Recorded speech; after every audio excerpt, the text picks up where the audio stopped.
Hello everyone, my name is Stauffer and this is my Acts of Empathy lesson. So what I'm going to do with my class is explain and demonstrate the activity. The activity is going to be having the students pick a book in groups, and so each of their groups are going to pick one book.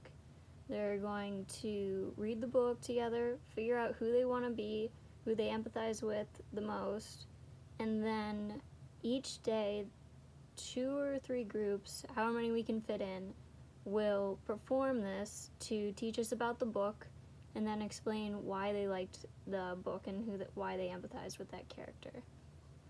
So I'll be reading the book that I chose, and if I was doing this with the whole class, I would have some students volunteer to help me out with some of the characters. So the book that I chose is Benny the Big Shot Goes to Camp by Bonnie Batter. I will read the book and then I will get to attempting the lesson. So Benny was going to sleepaway camp for the very first time. "It's time to pack your bags," Benny's mom said. "Oh, I can do it myself," Benny said. "I've read the camp list a billion times. I know just what I have to bring." So he's super confident about his skills. Benny packed shorts and t-shirts for warm days. He packed long pants and long sleeve shirts for cool days. He packed sneakers for running. He packed hiking boots for hiking. He packed swim trunks for swimming. And he packed a sweater and a sweatshirt. He packed lots of socks. "There," Benny said. He sat on his trunk. "I'm done." So he has all of his stuff ready. "Maybe not." "I think you forgot something," Mom said. "I didn't forget," Benny said. He grabbed the underwear from his mom. "I was just saving them for last." So he didn't do so well with packing. However, we'll see how he does at the camp. Benny's little sister Molly walked into the room. "Aren't you scared to go to camp?" Molly asked Benny. "Me? Scared?" Benny said with a laugh. "Ha-ha! I'm not scared of anything. I'll be the best camper Camp Treetop has ever seen." So this is where we have our punchline. "Can I have Benny's room while he's gone?" Molly asked. Mom shook her head. "Your brother's only going to be gone for 2 weeks. He'll be back before you know it." As soon as Molly and Mom left the room, Benny put a few more things into his trunk, things that weren't on the camp list, like his blankie and his action figure. On Monday morning, Benny left for camp. "Goodbye, dear," his mom said. "Don't get homesick," Molly said. "Don't worry about me," Benny said. "I'm going to be the best camper Camp Treetop has ever seen." Pages. Benny walked on the bus. He had a big smile on his face. None of the other kids were smiling. Few of the kids were actually crying. "What's wrong with you guys?" Benny asked. "Sleepaway camp is the best." Benny sat down at the back of the bus. He waved to Molly. He blew a kiss to his parents, and when he was sure they were out of sight, he wiped a tear from his own cheek. This page is a little sticky. Finally, the bus reached the camp. "I'm your counselor, Matt," a young man said. "Welcome to bunk 3. Everyone can pick a bunk bed." "I call the bottom," a camper named Sam said. "There's no way I can have a top," a boy named Tim said. "I'm afraid of heights." "What's wrong with you guys?" Benny asked. "I love the top bunk. I always sleep on the top bunk. I'm not afraid of heights." Benny put down his duffel bag. He scrambled up the ladder and plopped on the bed. "See," Benny said to the other campers, "I'm great up here.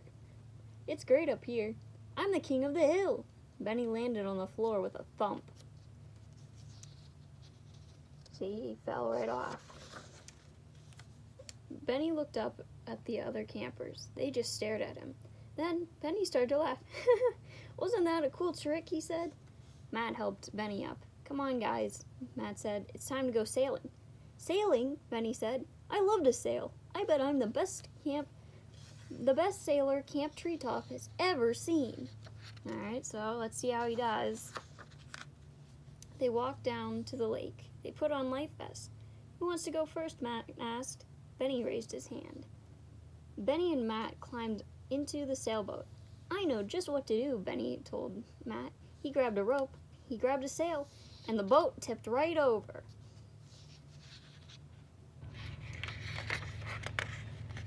Benny floated to the top of the lake. Matt grabbed onto him. "You shouldn't have done that," Matt said. "But I wanted to get wet," Benny said. "It's very hot out here." "Let's get back to shore. It's almost time for woodshop." "Woodshop," Benny said. "I love woodshop. I bet I'm the best woodworker Camp Treetop has ever seen." Alright, so we've already seen that this is probably going to go bad.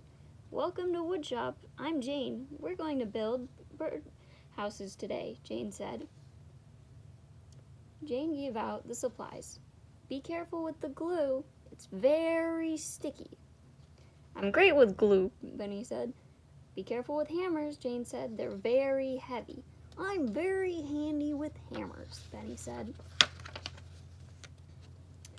"Is everyone done?" Jane asked. "Yes," said the campers. "Very nice," Jane said as she walked around. "Oh dear," Jane cried. She ran over to Benny. Benny's birdhouse was stuck to his hand. "But I wanted it this way," Benny said. "This way I can be very close to the birds when they come to my birdhouse to eat." He's very optimistic. Luckily, the glue hadn't dried yet.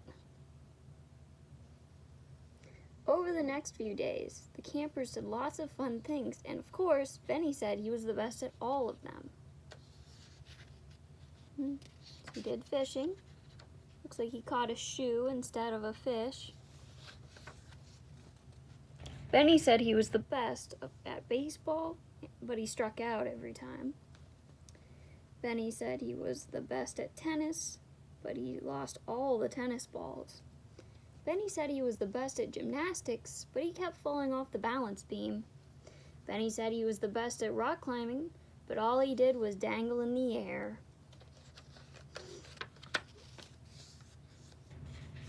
Uh-oh. What does this look like? What are these guys planning? One night, after Benny had fallen asleep, the campers started to talk. "I'm tired of Benny bragging," Tim said. "He thinks he's such a big shot," said Sam. "I think we should teach him a lesson," David whispered. The boys had a plan. This doesn't sound very nice. When Benny went outside the next morning, he saw all the campers laughing. They were pointing at the flagpole. Benny looked up. There was a blankie dangling from the pole.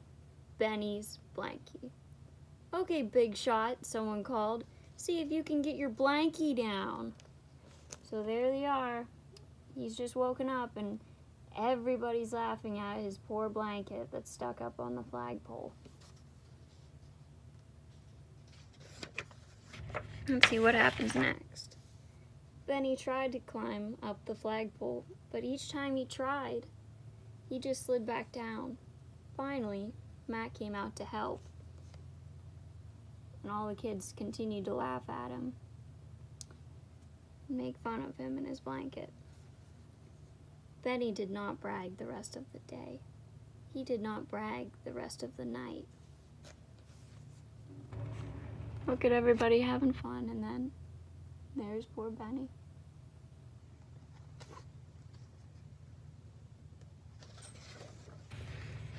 When it was time for their overnight camping trip, Benny just packed his bag and followed along. The campers went up a steep hill and down an even steeper one. They went across a stream and they went under some rocks. So here we are. They're going on their camping trip. There's poor Benny at the back by himself. He doesn't seem very happy.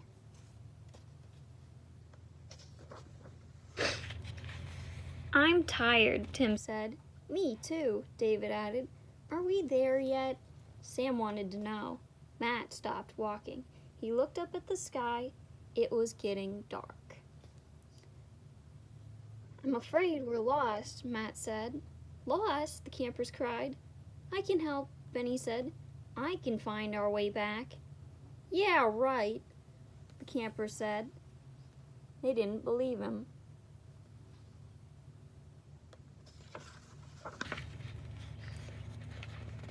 Benny sat down on a rock. I know I've said I'm good at a lot of things, he said, and I know the truth is that I'm not the best at everything, but I know how to get us back to camp.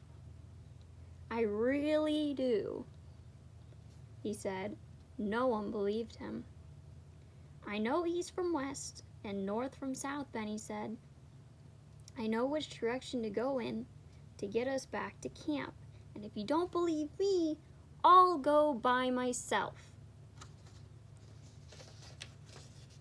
So he's really confident that he can do this. And he can make it all right. So he goes off. Benny set off on his own. It was getting very dark. Wait up, cried Matt. Don't leave us, said David. They all followed Benny. Under some rocks, across a stream, up a big hill, and down a big hill. They all followed him. Look, shouted Tim. I see our camp. Hooray! The campers shouted. Let's hear it for Benny, said Matt. He's really the best camper Camp Treetop has ever seen. The end.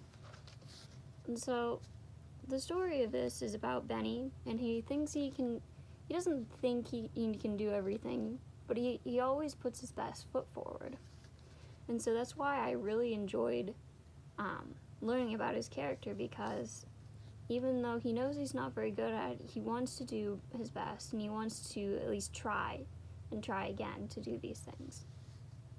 Although it can be really hurtful when other students or campers in this situation hurt his feelings like that or bully him. And so I really enjoyed reading this and talking about it with the students, because it shows a very blatant example of what happens and how feelings can be hurt from their actions and words. And so for the activity with the students, I will have them pick their groups and pick out a book, look at the characters, and decide what they want to be. And so I'm kind of dressed how Benny is. I have my blue shirt and I'm wearing my shorts. And so I will pick a scene that I think I can reenact from the book, and that's what I'll do. Let's see. So I picked the one where Benny and Matt climbed into the sailboat. So I'll try to reenact it the best I can and how I think Benny can do it. Gee, I think I can do this. I know that I can do this. And if I don't try, how will I know I won't be able to do this? I had to put my best foot forward. It's my first camp experience, and we're going out on sailboats. Those are really cool. Nobody seems to be asking or raising their hands, so maybe I should try to do it. Thank you for calling on me. I'll definitely do it. I know just what to do, even though I didn't. So, guess I can just grab this rope here. Hold the rope. Okay. Grab the sail. Uh-oh. I guess that didn't work out so well. And I tipped over the boat. Aw, man. Well, look on the bright side. It was really hot out today. And now I'm all wet, so I guess that problem solved. Even if I didn't get to do the rowboat, or I didn't get to do the sailboat, I still got to be in the water and looking on the positives there. So that type of thing, like reenacting the story, even if you ad-lib a little bit or use improvisation, it still allows you to get the feelings of the character across.